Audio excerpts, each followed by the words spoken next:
Nous allons maintenant parler du séchage des herbes. Pourquoi sèche-t-on les herbes? Quand elles ont poussé et qu'elles sont fraîches, c'est à la fin de l'été, mais nous voulons profiter de ces belles et savoureuses herbes dans notre cuisine toute l'année. C'est pourquoi nous les séchons. Pour le laurier, par exemple, il vaut mieux une feuille séchée qui aura meilleur goût dans un plat qu'une feuille fraîche. Et donc, nous avons plusieurs méthodes que nous allons vous expliquer en détail.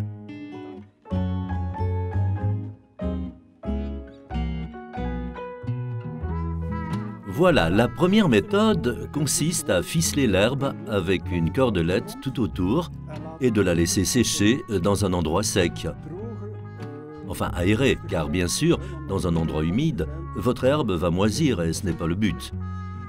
L'inconvénient, naturellement, c'est que la poussière se dépose dessus, ce qui représente un petit désavantage, mais de cette façon, les herbes pourront sécher d'une manière très lente. Voilà, ces herbes de sarriette sont sèches et prêtes à être emballées. Donc maintenant, nous allons défaire ces feuilles séchées. C'est très facile, parce que, comme vous le voyez, c'est complètement sec. Et en même temps, tous ces parfums sont libérés. Vous voyez, les feuilles s'enlèvent très facilement, comme ça. Regardez, c'est ce qu'on veut au final, qu'on puisse placer tout cela dans un bocal et qu'on puisse immédiatement les utiliser. Voilà. Il y a encore des petites brindilles là-dedans, mais il suffit de les enlever comme ça. Et maintenant, on prend un pot.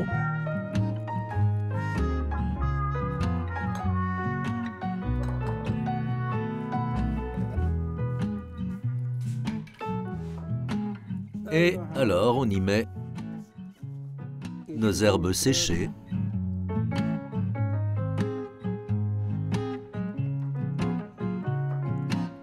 Voilà. Et c'est maintenant prêt à être consommé.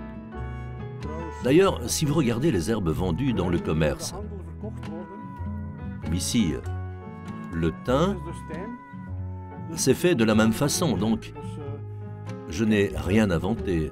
Ça, c'est comme ça qu'elles sont vendues dans les commerces. Donc le thym, et ça, c'est maintenant la sarriette séchée de la même façon. Cette sarriette sèche en suspension depuis environ 1 mois maintenant, ce qui est assez long parce que c'est à température ambiante et que l'air n'est pas toujours sec. Donc il suffit vraiment de regarder quand cette plante sera sèche, ce qui se remarque et se sent, et à ce moment-là, on peut l'emballer et la mettre dans le placard de la cuisine jusqu'à ce que vous en ayez besoin. Ok, on va lui trouver une place dans le placard. Entre les autres herbes, voilà, rien de plus simple.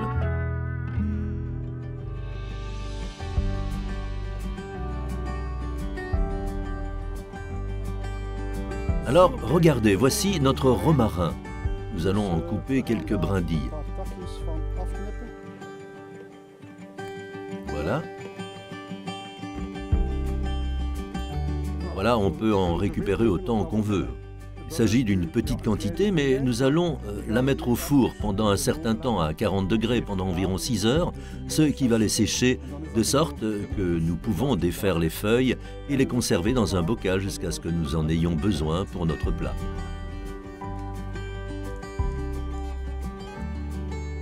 Nous réglons la température sur le paramètre dégivrage qui est de 40 degrés et nous choisissons le paramètre chauffage avec ventilation, donc air chaud. Nous plaçons nos herbes ici. Je viens de mettre une couche ici pour avoir davantage de surface et voilà.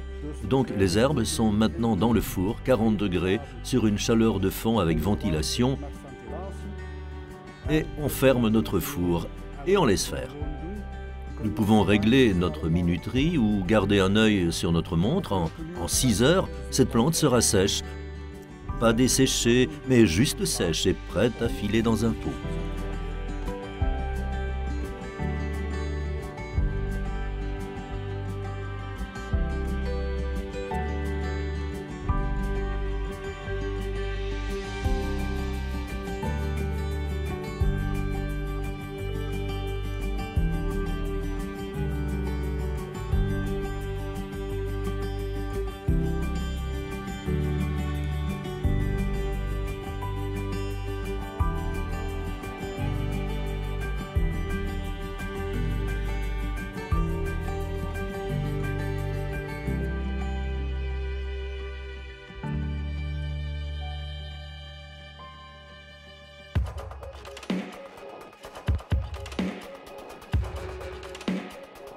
Et maintenant, c'est au tour de notre laurier. Et la première chose que nous allons faire consiste à arracher les feuilles de la tige, car nous n'avons pas besoin de cette tige, et c'est un truc facile à faire. Mais au final, l'important, avant de commencer à sécher les feuilles, c'est de bien les laver. Ce qui est le cas pour tous les légumes du jardin. Nous vivons dans un environnement assez pollué et de la poussière fine se dépose avec la pluie. Maintenant, si nous lavons nos plantes avant de les utiliser, et c'est valable pour tous les légumes, alors toute cette poussière fine et toutes ces substances nocives partiront. C'est pourquoi nous allons donner un petit bain à nos feuilles de laurier avant de les sécher. S'il y a quelques brindilles, ce n'est pas grave. Bien. Commençons par ça maintenant. Un peu de l'eau propre. Voilà. On va bien rincer. C'est plus que suffisant. Il suffit de le passer une fois dans l'eau. Et notre essoreuse à salade sera utile ici aussi. Donc, on met les feuilles dedans parce que nous ne voulons pas les suspendre à sécher en étant trempées. Donc, on peut virer l'eau. Et maintenant, nous allons balayer à sec.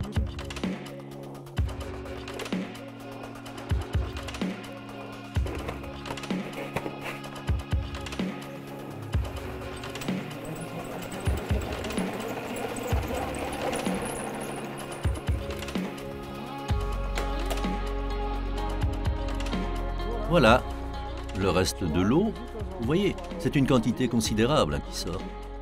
Et c'est de l'humidité que nous n'avons plus besoin d'évaporer et on verse ça dans l'évier.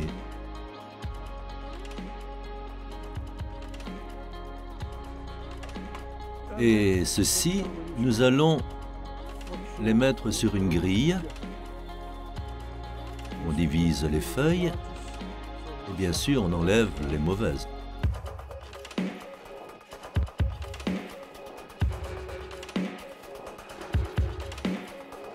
On peut les superposer, ce qui ne fera pas de mal. Mais ce qui est important maintenant, c'est que si nous les laissons sécher comme ça, elles vont commencer à se recroqueviller.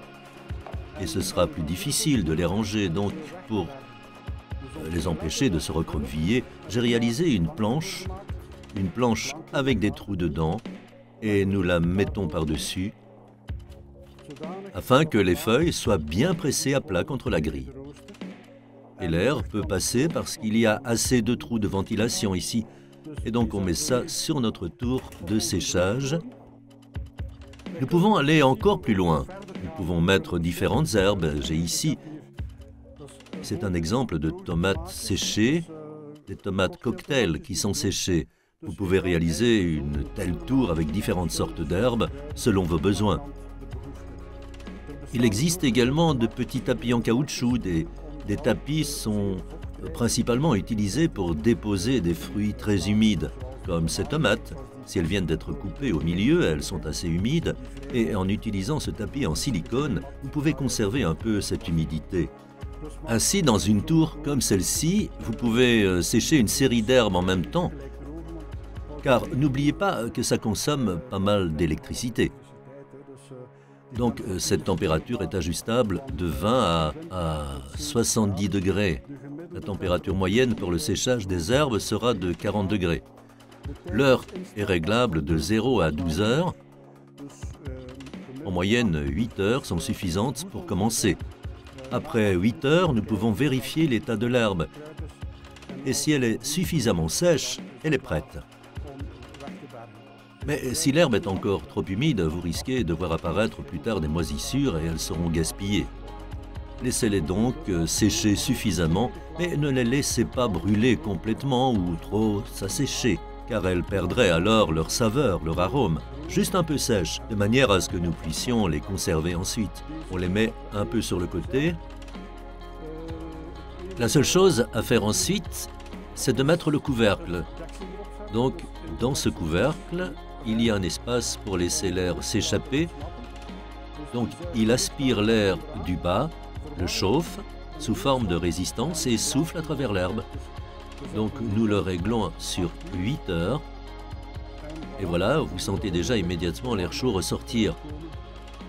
Et votre herbe va sécher très rapidement, tout en conservant le goût, car c'est surtout le but. Voilà, nos 8 heures sont écoulées. Et maintenant, on va voir le résultat. Voilà. Donc ces feuilles sont maintenant complètement sèches et peuvent être rangées dans un sac. J'ai donc ici un sac en plastique avec une fermeture éclair. Donc c'est un stock dont on va pouvoir profiter à un certain moment.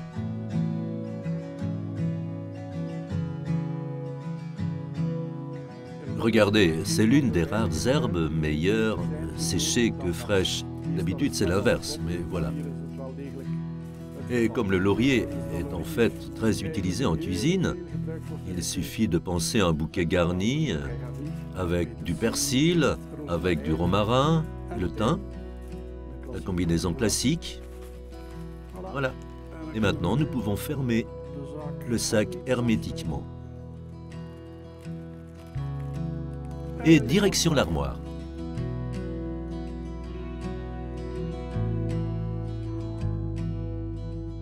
Voilà, nous avons ici nos piments qui ont aussi séché entre-temps. Ce que nous allons faire maintenant, c'est les moudre. La façon idéale de les doser pour plus tard. Donc d'abord, nous allons prendre un couteau. Regardez, on peut laisser les graines, hein, parce que ce sont les graines qui ont le piquant du fruit. Ça rend ce côté épicé. Bien sûr, la tête doit s'enlever. La tige, il faut l'enlever, mais tout le reste, les graines, ce sont vraiment les éléments du poivre qui le rendent épicé. Hot et épicé. Voilà, c'est retiré. Et vous voyez, les graines tombent déjà. En principe, ces graines pourraient aussi s'utiliser pour propager cette plante.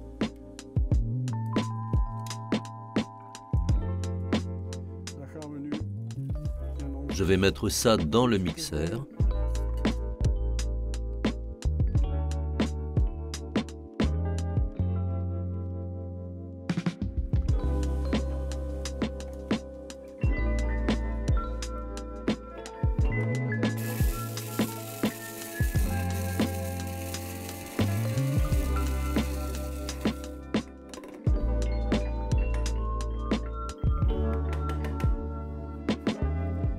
Et voici le résultat. Tout est donc finement moulu et c'est prêt à être utilisé dans nos recettes de cuisine. Donc on lui fait une petite place.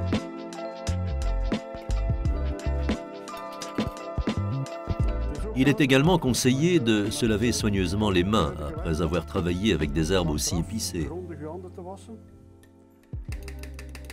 C'est hot et épicé. Sur les mains, donc, on va les rincer abondamment.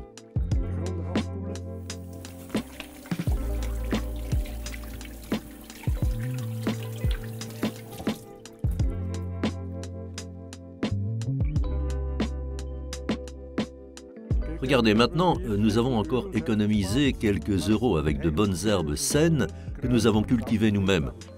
Bien sûr, les choses que l'on cultive soi-même seront toujours plus savoureuses. C'est ce que nous pensons et nous sommes même convaincus que c'est plus savoureux. Et ça l'est, parce que c'est un produit naturel que nous avons cultivé en évitant les pesticides, que c'est sain, et c'est un passe-temps agréable. Voilà.